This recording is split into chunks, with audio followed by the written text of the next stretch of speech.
So congratulations sir. Thank you. Recent గా Annapurni movie వచ్చింది.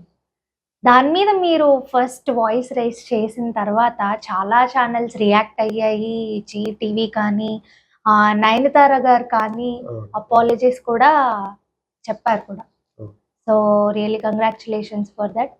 ఇంతకి నేను సినిమా చూసాను కానీ నాకు కనిపించలేదు అలా కూడా ఇదొక పాయింట్ ఉంది కదా అని.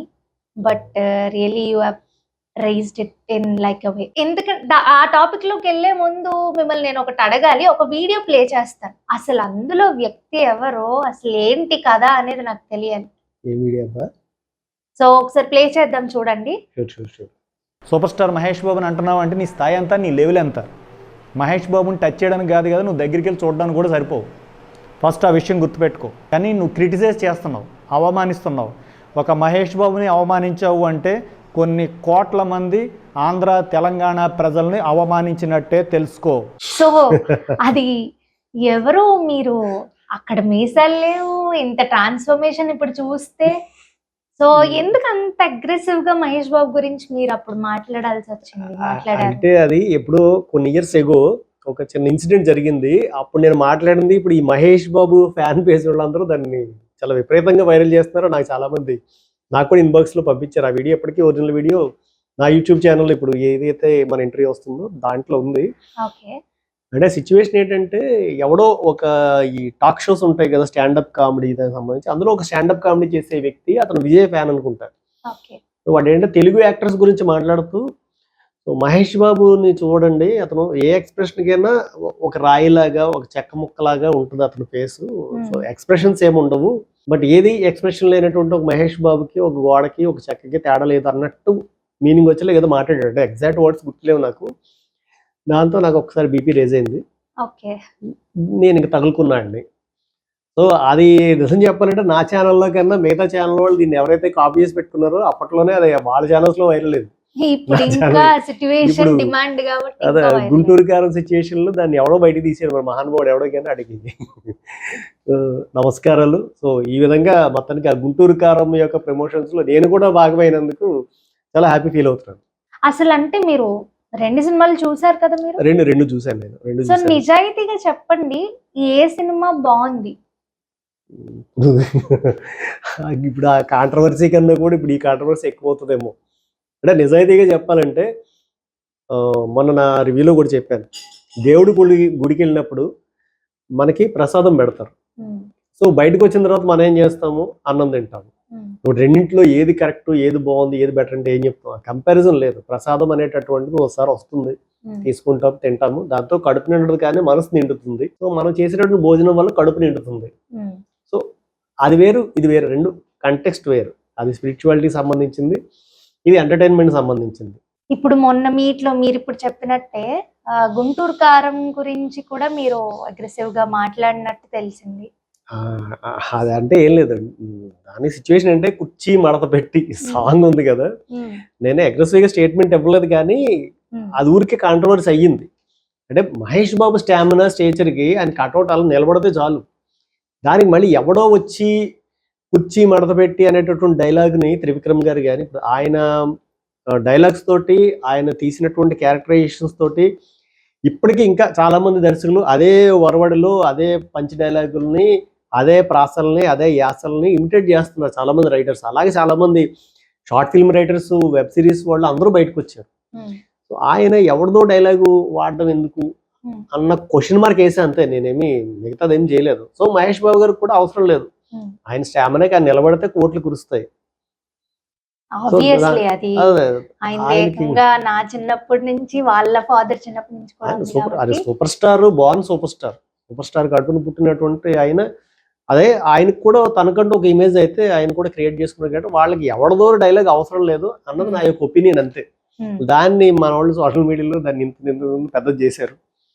బట్ లక్ ఏంటంటే నాకు ఇది వైరల్ అయింది, అది వైరల్ అయింది. హనుమాన్ మూవీ కోసం కూడా మీరు కాంట్రవర్సీ చేశారు అని తెలిసింది, మరి దానికోసం మీరు ఏం చెప్తారు? లేదు, హనుమాన్ గురించి నేను కాంట్రవర్సీ కాదు కానీ హనుమాన్ సినిమా మీద ట్రోల్ చేశారు కొంతమంది. ఆల్రెడీ ప్రీవియస్ వీడియోలో నేను మాట్లాడాను. అంటే వాళ్ళకి ఏంటంటే ఆ సినిమాలో కొన్ని విషయాలు అంటే నచ్చకపోవడానికి మెయిన్ రీజన్ అంటే హిందుత్వము, హిందూ గాడ్స్ మీద ఉండేటటువంటి ఒక చులకన భావం. సో దాన్ని ప్రదర్శిస్తే ఒకప్పటిలాగా ఊరుకోవట్లేదు, అందరూ రియాక్ట్ అవుతున్నారు. సో ఆ రియాక్ట్ అవుతున్నారు కాబట్టి ఆ పందాలో వెళ్లకుండా ఒక ఉమెన్ కార్డును ఉపయోగించారు. ఓకే. సో ప్రశాంత్ వర్మ లేడీస్ని అవమానపరిచే లాంటి సన్నివేశాలు తన సినిమాలో చూపించాడు. అతనేమో శుద్ధపోస ఏం కాదు. సో అతను కూడా కమర్షియల్ ఎలిమెంట్సే ఉన్నాయి అతని వెనకాల కూడా. సో వీడి మెంటాలిటీ ఇది కాబట్టి మీరందరూ కూడా జాగ్రత్తగా ఉండండి. వీడిని ఏదో మీరు వెళ్ళిపోయి ఎత్తేసి ఆ సినిమా గొప్పదని మీరు పొగడాల్సిన అవసరం లేదు. హనుమంతుడు వంక పెట్టుకుని ఆడవాళ్ళని అవమానించాడు అన్న పాయింట్ రేస్ చేశారు. దానికి నేను సమాధానం చెప్పాను అంతే. సో ఈ 2 సినిమాలు చూస్తే ఇప్పుడు చాలా గట్టి కాంట్రవర్సీ అండ్ హాట్ టాపిక్ ఇదే అయ్యింది ఇందాక చెప్పినట్టు. మరి అసలు ఏంటంటారు ఈ కాంట్రవర్సీ జరగడానికి గల రీజన్ ఏంటి? ఫిలిం మేకర్సా లేదంటే ఏంటంటారు?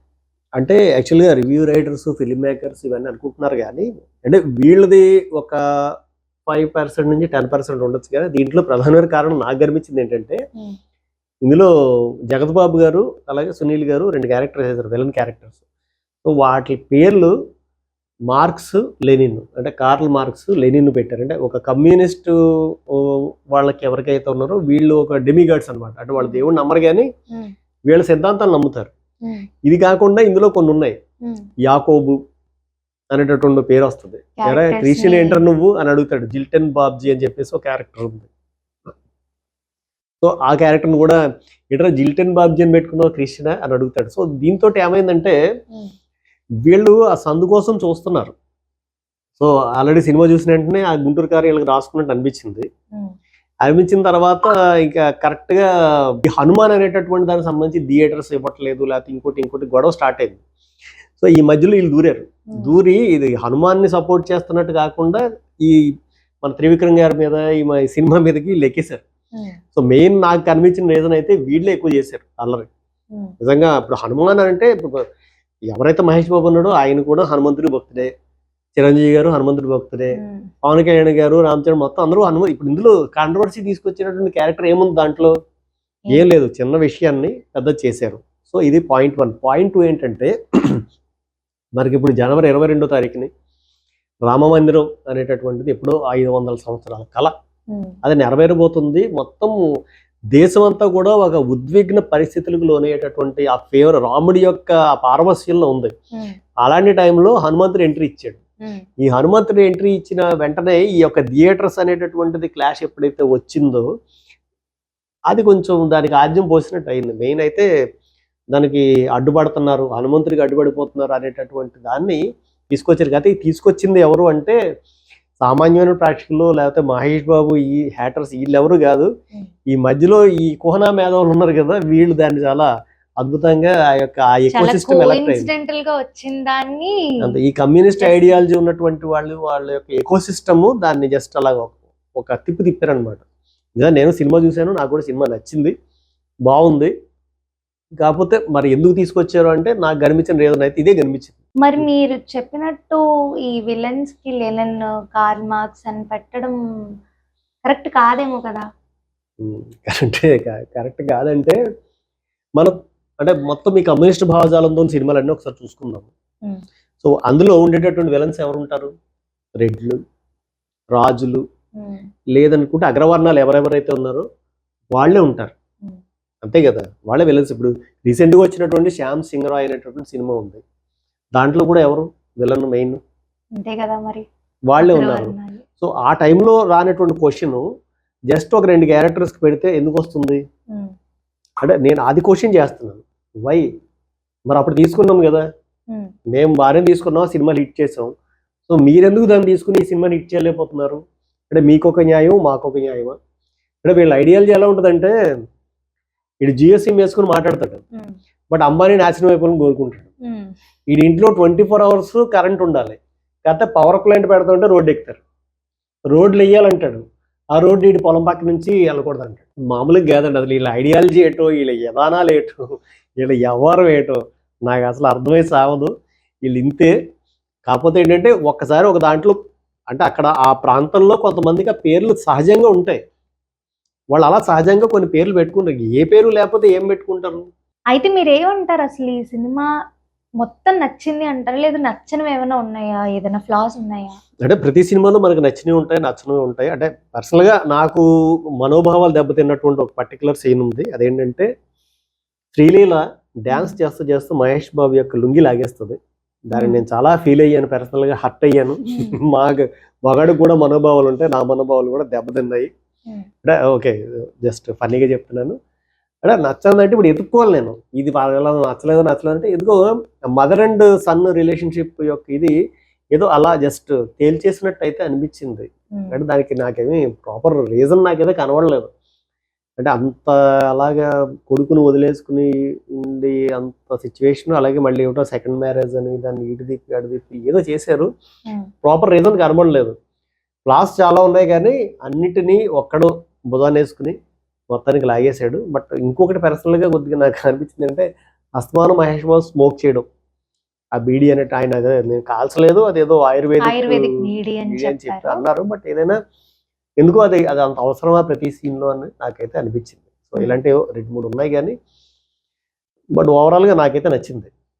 బట్ ఇందులో ఇంకొక సిచ్యువేషన్ ఏంటంటే ఈ సినిమా దాదాపు నిర్మాణం 2 ఏళ్ళు 3 ఏళ్ళు పట్టడానికి అంటే నేను విన్నది అంటే ఇది నిజమో కాదో నాకు తెలీదు. వీళ్ళు ముందు ఏదో ఒక యాక్షన్ సినిమా అని చెప్పేసి మొదలుపెట్టారు. ఆ యాక్షన్‌ది వర్కౌట్ అవ్వలేదు. ప్లస్ నెక్స్ట్ కూడా యాక్షనే చేస్తున్నారు రాజమౌళి గారితోటి. సో ఫ్యామిలీ ఆడియన్స్‌కి దూరం అయిపోతున్నాము అని అనుకున్నారో మరి, లేకపోతే ఇంకోటి అన్ని ఫ్యామిలీ ఓరియెంటెడ్‌గా దాన్ని మార్చే ప్రయత్నం ఏదో చేశారట. అందువల్లే అది కొంచెం హాఫ్ కుక్డ్‌గా సినిమా బయటకొచ్చింది అని నేను విన్నాను. ఎంతవరకు నిజమో మరి నాకు తెలీదు. సో సినిమాని ఇంతలా రీసెర్చ్ చేయొచ్చా అని మిమ్మల్ని చూసిన తర్వాత తెలుస్తుంది నాకు. అలా వెళ్ళింది ఏముందంటే ఏముంది ఖాళీగా కూర్చుని ఆ సినిమాని చూసి ఏదో ఒకటి రాయేయాలనుకుంటే ఇలాంటివి వస్తాయి. మా సహోదరులు అలా చాలా మంది ఉన్నారు. బట్ నేను సినిమా వాడిగా సినిమాని అభిమానించేటువంటి వ్యక్తిగా నేనైతే రాళ్ళైతే వెయ్యను కానీ బట్ ఒకవేళ ఉన్న వివరాన్ని కొంచెం ఎలాబొరేట్‌గా చెప్పే ప్రయత్నం అయితే చేస్తాను. సో ఫైనల్లీ మిమ్మల్ని ఒక క్వశ్చన్ అడుగుతాను.